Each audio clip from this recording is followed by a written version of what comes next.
Tom Haye dan Ragnar Oratmangun menampilkan debut yang mempesona sehingga penikmat sepak bola Indonesia pun memuji atas penampilan mereka di atas lapangan. Ya, sebelum lebih jauh, aku pernah bosan-bosannya untuk ingatkan teman-teman, ketika teman-teman tonton video ini, jangan lupa tekan tombol like-nya. Debut dilakukan oleh Tom Haye dan Ragnar Oratmangun bersama timnas Indonesia kala membungkam Vietnam dengan skor akhir 0-3. Di pertandingan tersebut, Tom Haye berhasil menciptakan satu assist ke Jai Edges, sedangkan Ragnar Oratmangun berhasil menciptakan satu gol lewat akselerasi ataupun tusukan yang ia lakukan. Kita bahas terlebih dahulu Tom Haye. Tom Haye ini stylish banget teman-teman. Di Liga Indonesia sering sekali familiar, banyak pemain-pemain asing yang datang ke Liga Indonesia menyebutkan Liga Indonesia banyak lari, sehingga sangat amat dibutuhkan pemain-pemain yang memiliki kecepatan di klub-klub yang ada di Liga Indonesia. Dan ketika pemain asing yang tidak begitu memiliki kecepatan, speed, power di Liga Indonesia cenderung tidak mendapatkan kepercayaan, tidak mendapatkan kesempatan. Ada salah satu contoh nyata teman-teman di Liga Indonesia ataupun di sepak bola Indonesia saat Farshad Nur, salah seorang pemain Afghanistan yang melakukan trial di Persib Bandung. Farshad Nur melontarkan statement di sepak bola Indonesia terlalu banyak lari. Dari sisi tactical, positional play ala Pep Guardiola yang ia gaungkan teman-teman, permainan posisi sangat jarang untuk dilakukan. Dan Farshad Nur bersama Persib nggak lama waktunya bertahan. Bukan hanya Farshad Nur, banyak pemain-pemain yang berat dari sisi bobot pergerakan dianggap oleh sebagian oknum, sebagian pihak, pemain tersebut tidak bagus. Jadi mindset ataupun identitas, kalau kita bicara sepak bola Indonesia, pemain bagus itu pemain yang mempunyai speed, pemain yang kencang larinya. Padahal di era sepak bola modern sekarang, banyak pemain-pemain yang tidak memiliki begitu banyak speed ataupun jarang berlari teman-teman, menampilkan permainan yang mempesona. Itulah orangnya yang bernama Tom Haye. Perlu aku garis bawahi, aku bukan katakan Tom Haye tidak ada lari teman-teman, ada. Ia pun melakukan lari, namun momentum larinya pun presisi, nggak gerasa gerusuk larinya. Ada kepentingan yang ia lakukan atas pergerakan yang ia buat di atas lapangan. Kalau misalnya lari-lari tak menentu, tentu akan sangat sulit menjaga intensitas permainan, khususnya Tom Haye sepanjang 90 menit. Dan Coach Sintayong selesai pertandingan menghadapi Vietnam memuji apa yang ditampilkan oleh Tom Haye. Salah satu yang bisa kita soroti teman-teman, bagaimana pergerakan dari Tom Haye, bagaimana ia mengomandoi lini tengah bersama Marcelino Ferdinand. Aku jujur teman-teman, beberapa kebelakangan saat timnas Indonesia melawan Vietnam, biasa lini tengah kita mengalami kesulitan untuk bisa menciptakan kreativitas, membuat lawan inferior tidak bisa berkembang, dan akhirnya monotonlah permainan Vietnam di pertandingan menghadapi timnas Indonesia ini. Itu nyata yang sudah kita bahas di video bedah taktik pertandingan timnas Indonesia melawan Vietnam. Ya, sepanjang pertandingan bisa kita sebut teman-teman, lini tengah menjadi salah satu faktor yang membedakan konstelasi pergerakan pemain timnas Indonesia di atas lapangan teman-teman. Dengan datangnya Tom Haye, dengan datangnya Ivar Jenner, ini membuka mata penikmat sepak bola Indonesia pastinya.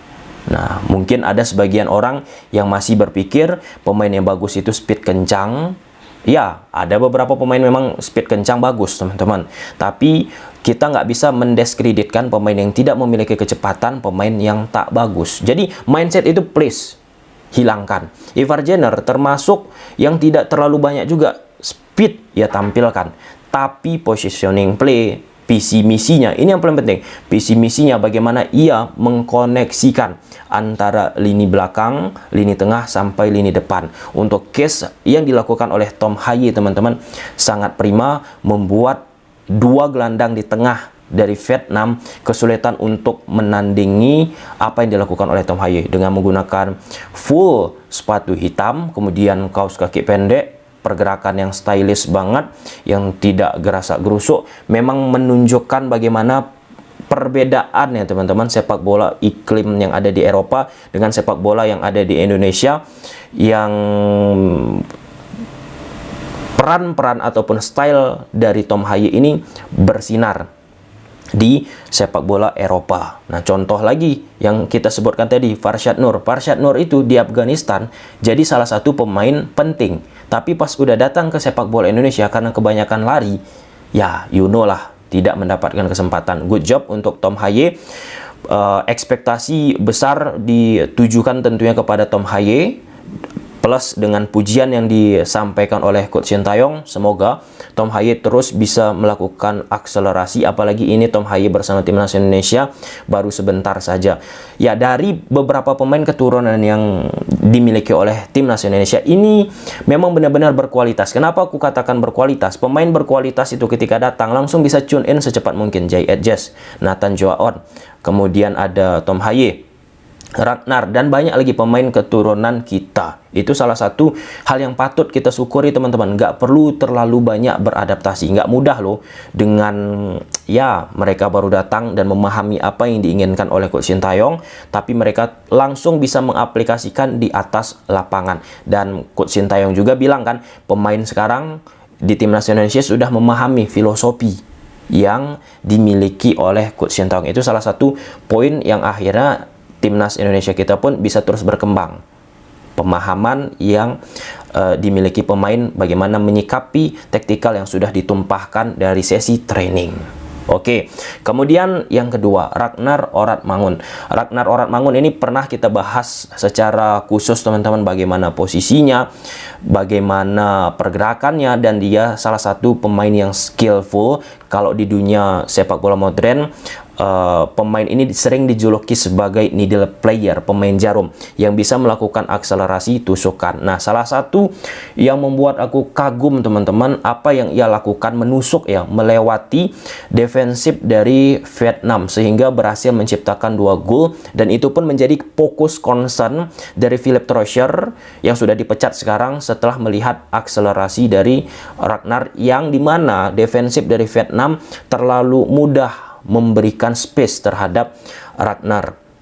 Itu keunggulan dari Ragnar. Kemudian yang kedua, di sepak bola Eropa sekarang teman-teman, salah satu striker yang gemar ataupun suka dicari oleh pelatih, bagaimana striker tersebut mampu bermain di banyak posisi. Itu case close, wingback bisa, sayap bisa, striker bisa, gelandang tengah bisa.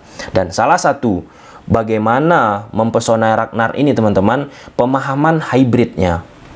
Striker hybrid itu pernah dicontohkan oleh Harry Kane bersama timnas Inggris di Piala Dunia Qatar 2022. Ia sering disebut-sebut sebagai striker nomor 9. Namun ketika bermain di atas lapangan, hybrid itu maksudnya dia melebar, nggak hanya statis di tengah. Nah, Ragnar Oratmangun ini pun cara ia melakukan pendekatan, bagaimana harus melebar, bagaimana memanfaatkan koridor half space.